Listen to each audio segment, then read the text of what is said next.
Many people think mobile phones are just a piece of component, a piece of technology that is used for everyday use. Well, that is true. However, there is more concept into that. Well, in today's video, we're going to be covering the the engineering behind mobile phones. So let's get into that. So the processor, which is basically the CPU of the mobile phone, it is basically the brain of the phone. The CPU is the brain of the phone. It gives out instructions from programs to processing data and performs calculations. So when you input something on your phone, the CPU, the processor, gives the instruction to the phone. For example, Snapdragon, XNS, those type of stuff are energy efficient and are very capable of performing speed operations, especially when you're playing demanding games. You want to quickly have, like, some phones tend to freeze up in intensive games. So by having a good processor CPU, the touch input will be more accurate and more reliable per second compared to using an old phone that's maybe 5, 6 years old. And as for memory, which is the RAM and storage, Android phones have two types of memories.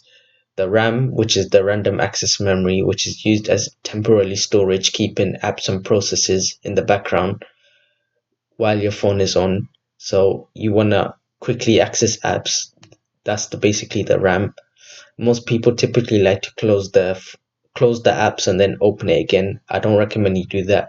In the olden days, yes, but nowadays mobile phones are more intelligent to be able to keep apps in the background and prevent excess battery usage, thanks to the advanced technologies like Samsung have done in the past, um, as of their current phones.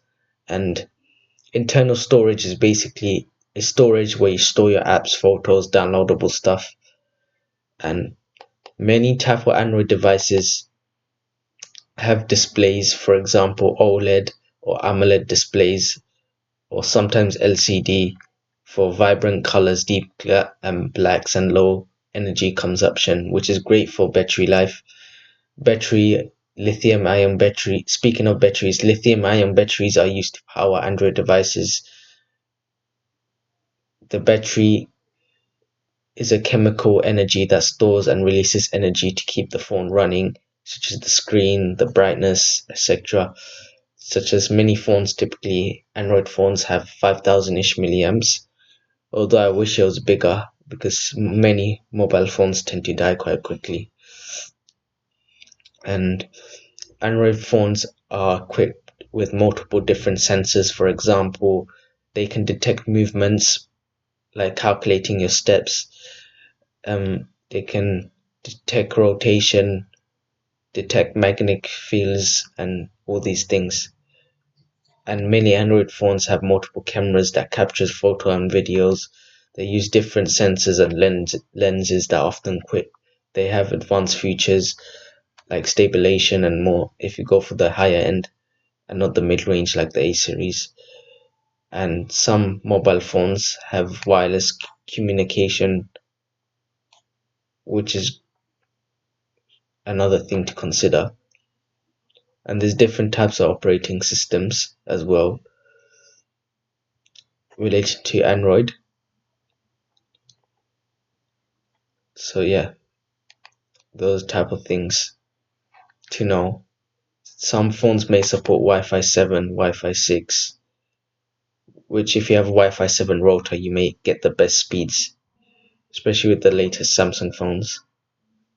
And yeah, so those are the type of things.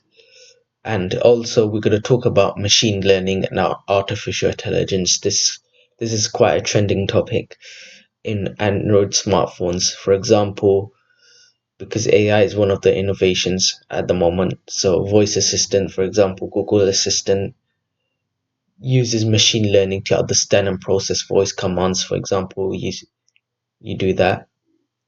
And modern Android devices often have AI driven camera which like can improve the for image processing, object tracking, like improve low light performance, those type of stuff. Although some people do not like them, sometimes AI can ruin them. So sometimes people like to turn this feature off on their mobile phone, and they like to just optimize it for the personal preference. But although AI is something to add, is an extra add-on. Also, AI is used to learn users' habits and optimize battery consumption. So, example, battery management. So AI is a great way to identify that. And your phone also uses AI to adjust settings like screen brightness, CPU usage based on your usage patterns. It uses AI. And Android phones receive software updates depending on the manufacturer. And yeah, over the years, Android has definitely improved with its speed, functionality, and features of the software. And yeah, so Android phones are really good if you want to identify the specs in it. Like for example, like they contain cellular network 4G, 5G, for example. 5G is better than 4G because it's more powerful, it's newer, especially with mobile phones that offer it. And yeah, so this gives you an outline on what you need to know about mobile phones pretty much. And some people may be asking about RAM Plus. Like, should you turn this feature on or should you turn it off? Like many Samsung phones typically have this feature. Well, if you have RAM Plus, I recommend, and your phone is 8 gigs or above, I recommend you turn this off completely. Because why? RAM Plus is basically a virtual memory, it's not a physical memory. This type of memory can actually slow down your device, like when it comes to opening apps or even playing games for extended periods of time, because it's not original RAM, it's borrowing it from your storage. So I recommend you turn it off because there's no need for the extra RAM. Like the extra RAM, yes, it will help keep apps in the background more, but that's only used for phones if they have less RAM. Most people don't even use more than 7 gigs of RAM, I think. Unless if you're a multitasker, you multitask more than just using one app at a time, then yeah, maybe you should. But ideally, RAM Plus should be turned off most of the time. You, I recommend you turn on RAM Plus if you want to future if your phone does not keep any apps in the background. For example, you have a 1 gigabyte RAM phone and the phone can't even keep one app in the background, then yes, 100% you should turn RAM Plus on. But however, most phones are much improved, so there's no need for RAM Plus. It's just something that's going to slow down your phone if you just leave it on. So I recommend you turn it off. So yeah. And also, many people prefer different types of things. For example, some phones have vapor chambers in them. Like, for example, these things are used to keep the phone cool, components and whatnot.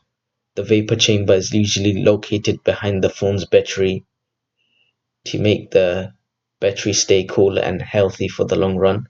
And the vapor chamber is a great way to cool down the phone components, like the CPU, that's powering the phone, and the vapor chamber. So when your phone hits a certain temperature, let's say you're gaming, it hits a certain temperature, either, for example, 40 degrees, 41, 42, something like that, a little bit on the higher end, then your phone will use the vapor chamber. The heat, the vapor chamber has a liquid inside it. That liquid will evaporate and then try and cool the phone components down, giving you sustained performance over time. Although it's not the solution, if you push your phone beyond its limits, then yeah, the vapor chamber will not help and your battery will still be affected. To negate that, you can simply invest in a fan cooler. A fan cooler is a great way to keep your phone performance sustained for long periods of time.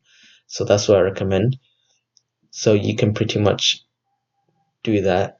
Although vapor chambers does help, it doesn't give you a source of mind, if you know what I mean. It can still affect the battery if you push it too hard. So yeah, so this is a short video. I hope you guys enjoyed it. Do consider liking, sharing, and subscribing for more facts and more information, and I hope to see you soon. Goodbye.